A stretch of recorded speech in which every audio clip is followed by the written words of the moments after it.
India में ये 5 states health, education और इकोनॉमी में सबसे आगे हैं। इन्फेंट और मैटरनल मोर्टेलिटी रेट यानी कि बच्चा पैदा होने वक्त उसका और उसकी माँ की मौत का रिस्क भी इन शहरों में कम है। फीमेल इन्फेंटिसाइड्स की अगर बात करें तो वो भी इन शहरों में बाकियों के कंपैरेटिवली काफी कम है। वर्ल्ड के टॉप सीईओज सुंदर पिचाई, सत्य नडेला, शांतनु नारायण, राज सुब्रमण्यम भी साउथ इंडिया से ही बिलोंग करते हैं। मतलब कि क्लियरली इन शहरों के लोग हेल्दी और ब्रेनी हैं। और ये 5 शहर हैं तमिलनाडु, कर्नाटका, केरला, आंध्र प्रदेश और तेलंगाना। ऐसा क्या है साउथ इंडिया में जिसकी वजह से यहाँ के लोग हेल्दी और ब्रेनी है, आइए जानते हैं। हेलो एवरीवन, मेरा नाम गुंजन है। I am founder of I am wow health and fitness company, जिसके थ्रू दुनिया भर से हजारों लोगों ने अपने फिटनेस गोल्स को पूरा किया है।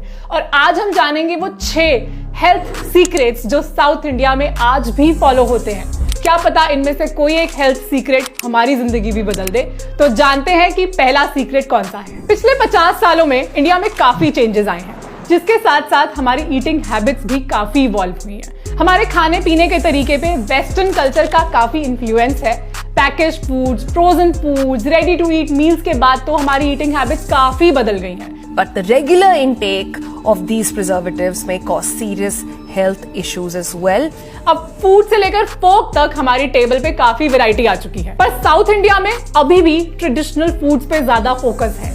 रोड साइड स्टॉल्स पे मोमोज से ज्यादा अभी भी इडली मिलती है। घरों में भी लोकल इंग्रेडिएंट्स को यूज करके ट्रेडिशनल रेसिपीज बनाई जाती हैं। और ये बात तो हम अच्छे से समझते हैं कि किसी भी जगह का लोकल खाना वहां के लोगों की हेल्थ के लिए बहुत अच्छा होता है। इंडियन ट्रेडिशनल फूड तो वैसे ही काफी हेल्दी और बैलेंस्ड है। जो सुपर फूड्स वेस्ट में अभी डिस्कवर हो रहे हैं, इंडिया में तो वो सालों से खाए जा रहे हैं। तो पहली लर्निंग तो ये है कि जितना हो सके हम अपने ट्रेडिशनल खाने को एंजॉय करें। दाल चावल, ज्वार बाजरा की रोटी, सत्तू, छाछ, घर का बना हुआ अचार, इन सभी चीजों को हम अपनी डाइट में जरूर इंक्लूड करें। इस इंडिया के मैप में आप देख सकते हो कि हमारा फूड कल्चर कितना रिच और वास्ट है। हमारे हर रीजन की अपनी स्पेशलिटी और अपनी ट्रेडिशनल डिशेज हैं। और अगर आप में से कोई फैट लॉस, वेट गेन या कोई और फिटनेस गोल को पूरा करना चाहते हैं तो आपके लिए भी घर का खाना ही बेस्ट है। इसका प्रूफ वो हजारों लोग हैं जिन्होंने ऐसा किया है। मैं आपके लिए एक लिंक डिस्क्रिप्शन में लगा रही हूं, वहां पे जाके आप इन लोगों की वीडियोस देख सकते हैं। तो चलिए जानते हैं कि साउथ इंडिया का दूसरा हेल्थ सीक्रेट क्या है। Pandit Jawaharlal Nehru once said that eating biryani with fork and knife is like making love to an interpreter. कुछ लोगों को हाथों से खाना देसी, अनसिविलाइज्ड या फिर ग्रोस लग सकता है, बट फैक्ट तो यह है कि हाथों से खाना खाने के बहुत से हेल्थ बेनिफिट्स हैं। साउथ इंडिया और इंडिया के कुछ और पार्ट्स में अभी भी लोग हाथों से खाना ही प्रेफर करते हैं। एक्चुअली हाथों से खाने की प्रैक्टिस आयुर्वेद से निकली है और वैदिक लोगों का ये मानना है कि हाथों से खाना खाने पर हमारी बॉडी नेचर के साथ और भी ज्यादा सिंक में आ जाती है, क्योंकि हमारे हाथों की हर एक उंगली 5 तत्वों को रिप्रेजेंट करती है। हमारा थंब रिप्रेजेंट करता है स्पेस को, इंडेक्स फिंगर रिप्रेजेंट करती है एयर को, मिड फिंगर रिप्रेजेंट करती है फायर को, ring finger represents water and the little finger represents earth. इसलिए माना जाता है कि जब हम हाथों से खाना खाते हैं तो खाने के साथ हमारा फिजिकल और स्पिरिचुअल कनेक्शन बढ़ता है, जिससे हम ज्यादा कॉन्शियस रह पाते हैं और माइंडफुल ईटिंग कर पाते हैं। Food doesn't taste better when you eat with your fingers, but there is a tactile feedback. जब हम हाथों से खाना खाते हैं ना, तो जैसे ही हाथ खाने को छूते हैं हमारे गैस्ट्रिक जूसेस फ्लो होने लगते हैं, जिससे डाइजेशन भी अच्छी होती है। इसलिए हाथों से खाना ग्रॉस नहीं, रिस्पेक्टफुल है। साउथ इंडियंस की हेल्थ का थर्ड सीक्रेट भी एक रिचुअल ही है, और जिन रिचुअल्स के पीछे साइंटिफिक और लॉजिकल रीजनिंग होती है उन पे ट्रस्ट करना और भी ज्यादा इजी हो जाता है। जैसे कि नीचे बैठ के खाना, नीचे बैठ के चौकड़ी मार के, यानी कि क्रॉस लेग्ड, जिसे सुखासन भी कहते हैं। इससे माइंड की मसल्स तो रिलैक्स होती हैं, साथ में एब्डोमिनल मसल्स भी रिलैक्स होती हैं। लोअर बॉडी में ब्लड सर्कुलेशन इंप्रूव होती है, जिससे खाना अच्छे से डाइजेस्ट हो पाता है। साउथ इंडिया में अभी भी कई लोग डाइनिंग टेबल की जगह पे नीचे बैठकर चौकड़ी मार के खाना पसंद करते हैं। अब हमारे लिए लर्निंग ये नहीं है कि अब से हम भी हमेशा जमीन पे बैठ के और हाथों से ही खाएं, बट समझने की बात ये है कि इंडिया की कुछ ऐसी ट्रेडिशनल प्रैक्टिसेस हैं जो हेल्थ के लिए बहुत अच्छी हैं। मॉडर्न लाइफस्टाइल में हम कहीं इन प्रैक्टिसेस को धीरे धीरे भूलते ना जाए। कुछ ऐसी चीजें जैसे कि घी में खाना बनाना, लोहे के बर्तनों को यूज करना, घड़े में पानी पीना, ये सब प्रैक्टिकल चीजें हैं जो हम आज भी इजीली फॉलो कर सकते हैं। तो क्या आप कमेंट करके मुझे कोई एक ऐसी ट्रेडिशनल प्रैक्टिस बता सकते हो जो आपके घर में आज भी फॉलो होती है? इसी के साथ चलते हैं साउथ इंडियंस की हेल्थ के फोर्थ सीक्रेट पे। तो अभी तक हमने बात की ट्रेडिशनल खाने की और ट्रेडिशनल तरीके से खाने की। अगर हम इंग्रेडिएंट्स और डिशेस की बात करें तो यहाँ भी साउथ इंडियंस की चॉइस काफी अच्छी है। इसीलिए साउथ इंडियन फूड सिर्फ टेस्टी नहीं बल्कि गट फ्रेंडली भी होता है, जो कि हमारी हेल्थ, डाइजेशन और स्किन के लिए बहुत अच्छा होता है। एक इंटरव्यू में जब अनिल कपूर से उनकी एवरग्रीन यंग लुक का राज पूछा गया तो इसका क्रेडिट भी उन्होंने साउथ इंडियन फूड को ही दिया। आइए डोसा खाइए। अच्छा, ये डोसा जो है ये this is full of protein.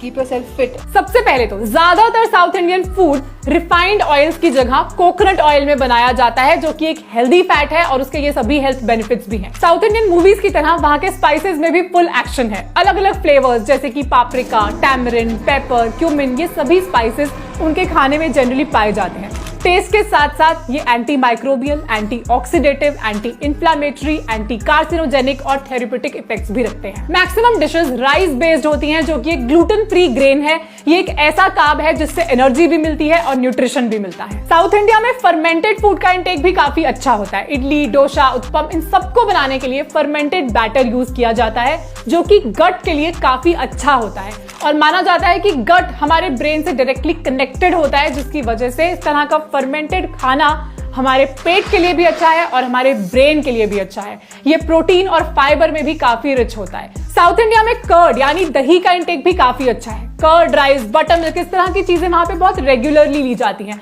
ये एक अच्छा प्रोबायोटिक है जो डाइजेशन में भी काफी हेल्प करता है। तो अब हमारे लिए लर्निंग ये हो सकती है कि हम अपनी डाइट में हेल्दी इंग्रेडिएंट्स को यूज करें, फर्मेंटेड और प्रोबायोटिक चीजों को ज्यादा से ज्यादा ऐड करें। अब चलते हैं अगले हेल्थ सीक्रेट पे। आपको एक बहुत ही मजेदार स्टैट्स दिखाती हूं जो कि एक फिटनेस ऐप से निकाले हैं।